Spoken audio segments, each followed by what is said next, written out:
Olá pessoal, tudo bem? Meu nome é Elias Jabbour e vou apresentar mais um episódio aqui de Meia-Noite em Pequim. Bora lá?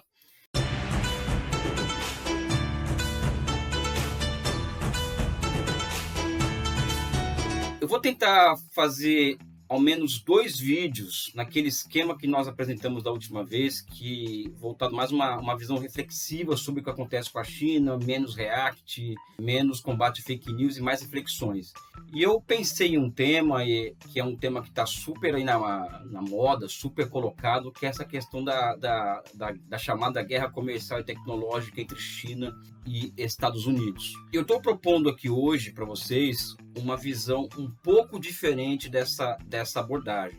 Primeiro porque eu acho que simplificar essa luta entre uma questão comercial e tecnológica é como se você tivesse uma questão diante de você e você entrasse pela porta de fundo dessa questão e não pela porta da frente. Então, eu acho que existe um problema na literatura muito sério por tratar essa questão entre China e Estados Unidos somente com uma questão de luta entre um país que tem superávit comercial muito grande com o outro, um país que está alcançando outro tecnologicamente, o outro que é cancelado do mercado internacional de semicondutores, por exemplo.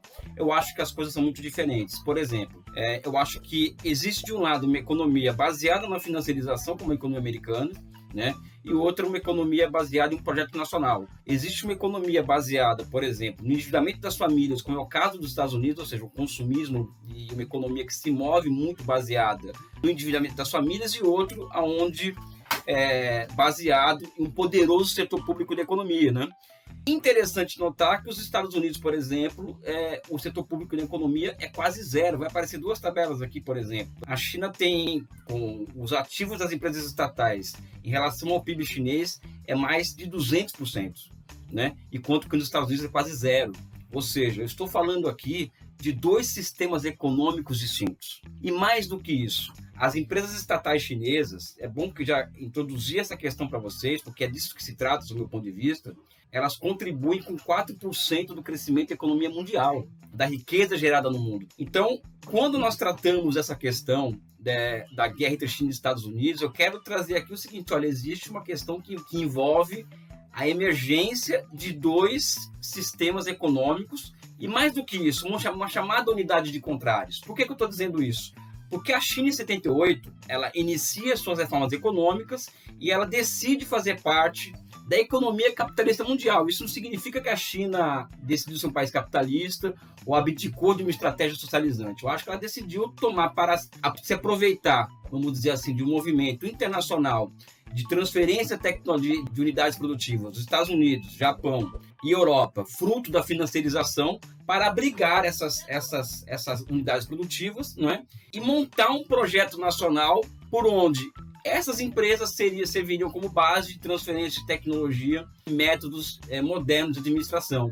Em certa medida, é o sonho que o Lenin pensou com a NEP, né, que é a nova política econômica, em que ele previa, por exemplo, ele propunha ao capital estrangeiro concessões dentro da Rússia em troca de tecnologia, em troca de um sistema empresarial moderno, de gerenciamento de produção, etc, etc. A experiência da NEP, por questões diversas, principalmente geopolíticas, não foi muito longe. A experiência chinesa de NEP, né, vamos dizer assim, se transformou em uma estratégia de desenvolvimento. Então, existe, vamos dizer assim, uma unidade de contrários entre China e Estados Unidos, 2 economias que são ultra conectadas uma com a outra, ou seja, e basicamente uma luta que emerge com muita força hoje entre o novo e o velho, ou seja, o novo é essa economia baseada na grande propriedade pública dos meios de produção, e outra uma economia em que o Estado tem muito pouca capacidade, vamos dizer assim, de mobilizar recursos como a economia chinesa tem. Não estou menosprezando a capacidade de compras governamentais dos Estados Unidos, a capacidade que os americanos têm de se utilizarem do dólar para fazer uma série de intervenções no território, mas o fato da China ter uma economia com cerca de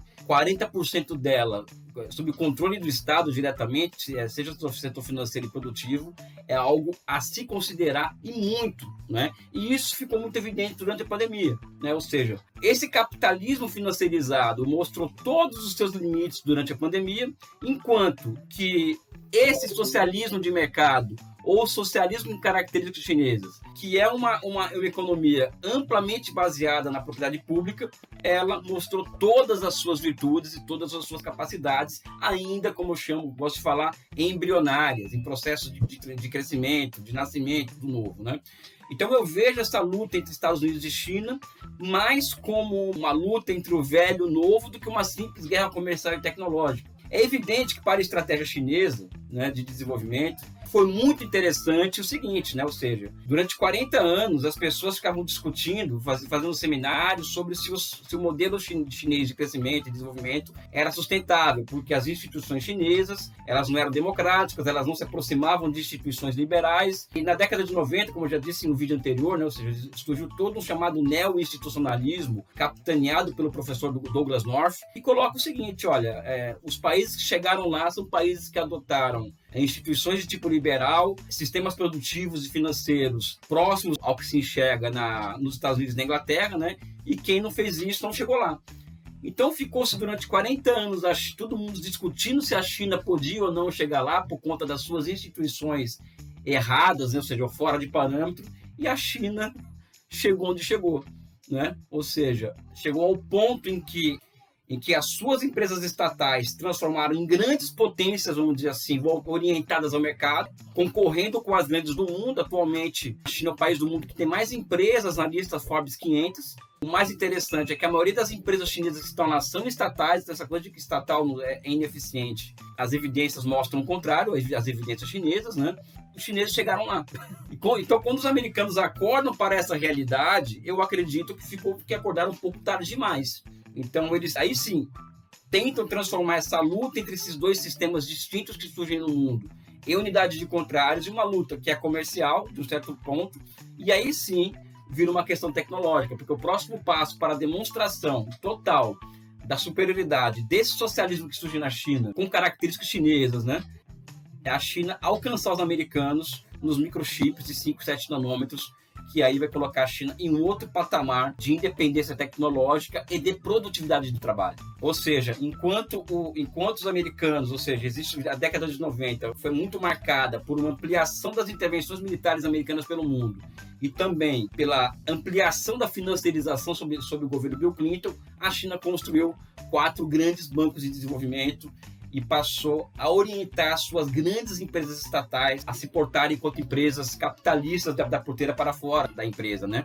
Então isso significa que a China, durante 40 anos, ela constrói uma nova formação econômico-social, ou seja, uma formação econômico-social nova baseada na grande propriedade pública, e dentro dessa nova formação econômico-social, o que eu chamo de uma nova economia de projetamento, ou seja, uma economia baseada e capaz de executar milhares de projetos simultaneamente, gerando novas regularidades econômicas, e os americanos estão acordando agora para essa realidade, né? Ou seja, levaram os Estados Unidos e o Ocidente levou muito a sério os acadêmicos ocidentais, os economistas ortodoxos, heterodoxos, que sempre duvidaram, de uma forma ou de outra, de que o sistema político chinês fosse capaz de sustentar e de se reinventar ao longo do tempo, a ponto de colocar a China na condição que ela se encontra hoje, né? Então, acho que essa é uma visão que eu quero trazer para a reflexão aqui de vocês, ou seja, a luta entre dois sistemas distintos que nascem, vamos dizer assim, vamos dizer assim, conectados um com o outro, né?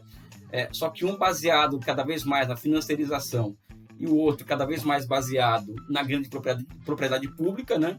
E a ponto, inclusive, também, eu gosto sempre de fazer isso, de que os problemas estruturais do capitalismo americano têm ligação direta com a financiarização, né? E com os próprios limites que a hegemonia do dólar ela provoca no mundo. Ou seja, os americanos deveriam passar por uma profunda mudança estrutural que o Biden tenta ensaiar, né? O que é muito difícil, e eles vão abrir mão do dólar enquanto moeda de referência internacional. Isso leva a um potencial conflito que é geopolítico, que é militar, com a China, e que transforma Taiwan, que é onde, inclusive, se produz os chips de 5, 7 nanômetros, em um lugar muito perigoso hoje, por conta dessa crescente tensão entre esses dois sistemas distintos. Ou seja, eu fico por aqui hoje, né?